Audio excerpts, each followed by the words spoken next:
Hi, we've reached New Year's Eve. How are you? I hope you're enjoying the course. Thanks for sticking with me for these last 11 or so videos.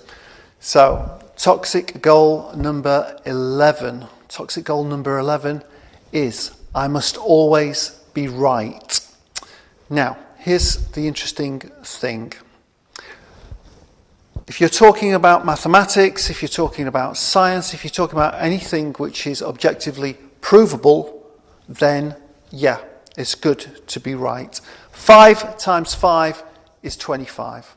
5 times 5 is 75.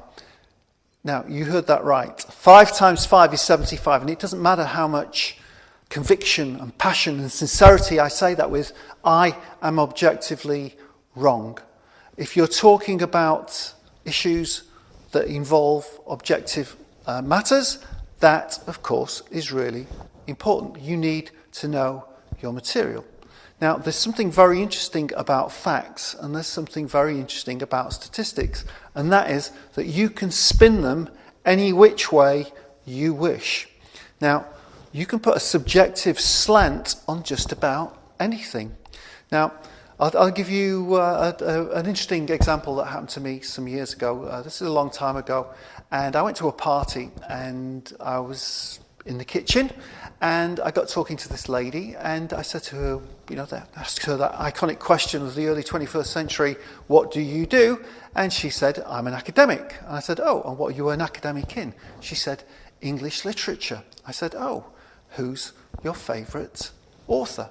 And she said, Jane Austen. And I had the temerity to say, my favourite author is Graham Greene. I've read all of his works. I've read every short story. I believe I've read every published word of that man, and he's my favourite. She then spent the next 45 minutes explaining to me that my favourite author should be Jane Austen, even though I hadn't read any of her books, hadn't read any of her articles, hadn't read anything of her, and she was telling me that my favourite author should be Jane Austen.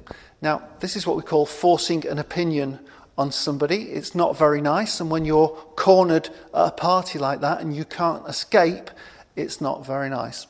Now, what I'm suggesting is that when we're talking about subjective things, your opinion is just as valuable as anybody else's. But what we're not trying to do, once we've cornered someone, is press that opinion upon them, especially if you've got no knowledge or background in that particular discipline, as it were.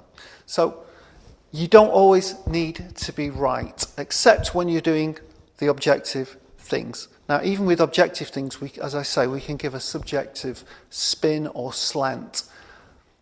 Just be very, very careful that people will say to you, or they'll offer their opinion and their experience of those things, and I think that's great because there are always more than one opinion.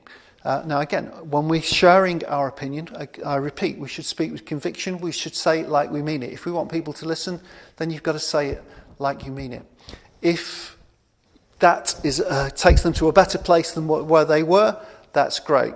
If other people have alternative opinions, I think we need to respect those opinions as well.